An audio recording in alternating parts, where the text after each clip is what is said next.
Halo sore teman-teman, kali ini kita akan mengupdate IHSG yang kita lihat berpotensi sekali untuk naik ke 7.400 dalam waktu singkat. Dan juga kita update saham-saham konstruksi. Kita lihat apakah pergerakannya masih bisa untuk membawa saham konstruksi naik atau tidak. Kita mulai dengan IHSG.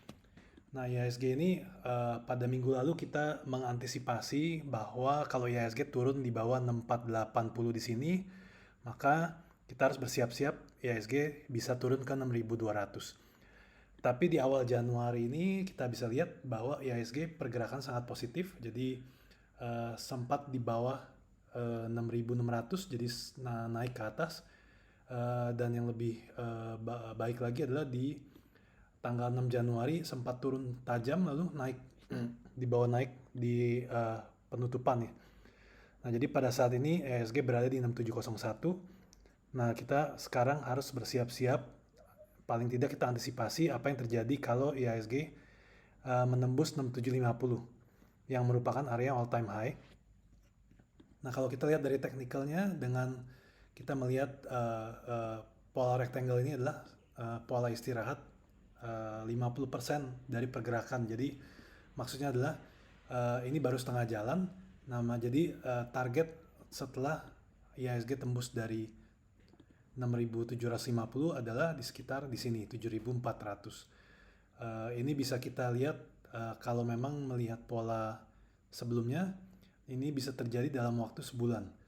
Tapi tidak selalu demikian, cuma ya kita bisa kurang lebih merasa comfortable bahwa paling tidak sekitar 3 bulanan kita lihat IHSG di level 7.400. Tentu saja sebelum kita ke arah sana kita harus melihat dulu apakah IHSG bisa tembus di 6750 atau tidak. Selanjutnya kita ke saham-saham konstruksi. Ya, kita mulai dengan Adi Karya. Untuk saham konstruksi secara general semua masih sangat buruk. Nanti kita akan perlihatkan satu persatu. Dengan sebagai contoh seperti Adi di sini, tadinya kita pikir Adi bisa konsolidasi ya di antara 1000 dan 1200 sebelum naik. Tapi saat ini karena sudah jebol, jadi tren yang lebih dominan adalah downtrend. Nah, ini downtrend ini akan berubah kalau memang Adi bisa di atas 1090, jadi masih sangat lama. Untuk sementara ini kecenderungan Adi untuk turun ke bawah. Bagi yang tetap tertarik untuk membeli saham konstruksi, ya boleh ditunggu di area terendahnya di sini, sekitar 660. Apakah akan tercapai atau tidak, ya kita harus lihat, karena kita belum tahu downtrend ini akan seperti apa. Apakah tetap turun mungkin sampai bulan April, Juni baru sampai di 6.660. Oke, selanjutnya adalah saham Wika, Wijaya Karya. Untuk Wika juga mirip-mirip, tapi secara downtrend channel ini lebih baik dari Adi, mungkin lumayan strong ya. Jadi kalau kita lihat di sini, kalau Adi bisa naik di atas 1200 lebih dan bertahan di sana, maka Wika sudah tidak downtrend lagi, jadi bisa saja melakukan beli secara jangka pendek. Tapi kalau kita melihat secara lebih jauh lagi, ya kita harus tunggu sampai downtrend ini selesai. Bisa saja setelah mencapai 1190, Wika kembali turun. Nah, kalau memang Wika turun terus, ya kita harus menunggu di angka 840 sebelum melakukan pembelian untuk Wika. Ini adalah level yang kita rasa aman. Bukan berarti akan tercapai, tapi itu adalah level yang baik supaya kita tidak terlalu banyak merugi. Selanjutnya adalah PTPP. PP Persero ini juga mirip dengan Adi ya, secara downtrend masih sangat jauh di atas. Jadi kalau PTPP belum di atas 1260 masih sangat berbahaya, jadi kita lebih baik tunggu dulu. Tapi kalau memang Adi tiba-tiba turun, ya kita lihat support berikutnya yang lumayan kuat di sekitar 820, 800 sampai 820. Selanjutnya adalah Waskita. WSKT.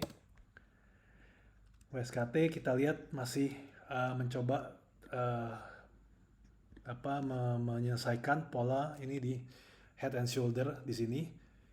Secara target sebenarnya head and shoulder ini berpotensi turun ke 490. Di sini juga terdapat support di tahun 2020 ya, 490 ini. Jadi bisa dijadikan potensi pembalikan arah.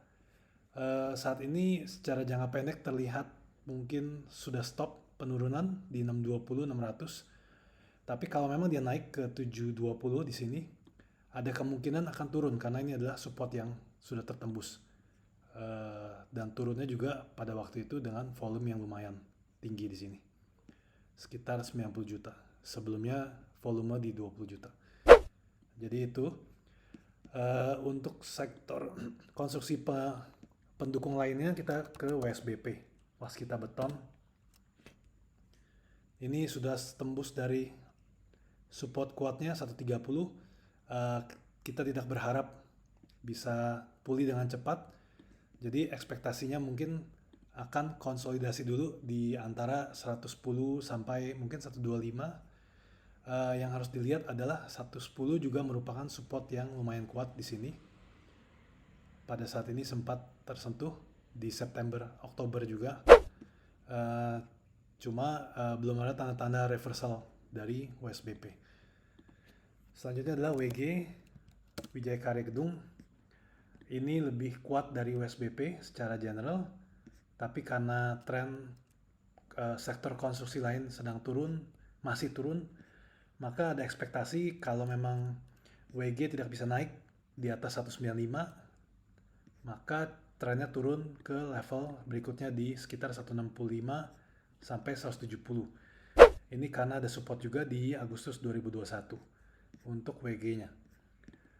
Selanjutnya adalah Weton. Ini Wijaya Karya Beton.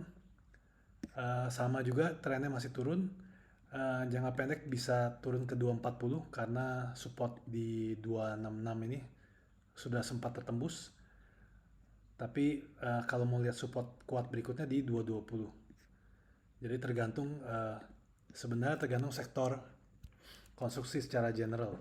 Apakah ada reversal atau masih turun. Lalu selanjutnya adalah TOTL Bangun Persada. Ini dari kemarin tidak pernah naik, jadi tetap turun. Kita lihat downtrend lainnya masih di sini. Support di 290. Jadi sebaiknya menunggu sampai total turun ke 290 baru kemungkinan ada pantulan. Karena di Agustus sempat terpantul juga. Gitu. Untuk selanjutnya adalah saham ACST, Aksat Indonesia. Ini sudah dekat banget malah dengan titik terendahnya di Juli 2021 di angka 200. Saat ini di 212. Tapi secara general masih tidak ideal untuk masuk. Cuma kalau memang yang mau beli di support ya di 200. Walaupun kita tidak menganjurkan. Oke, sekian saja untuk update kali ini. Terima kasih sudah menonton. Sampai ketemu di video berikutnya.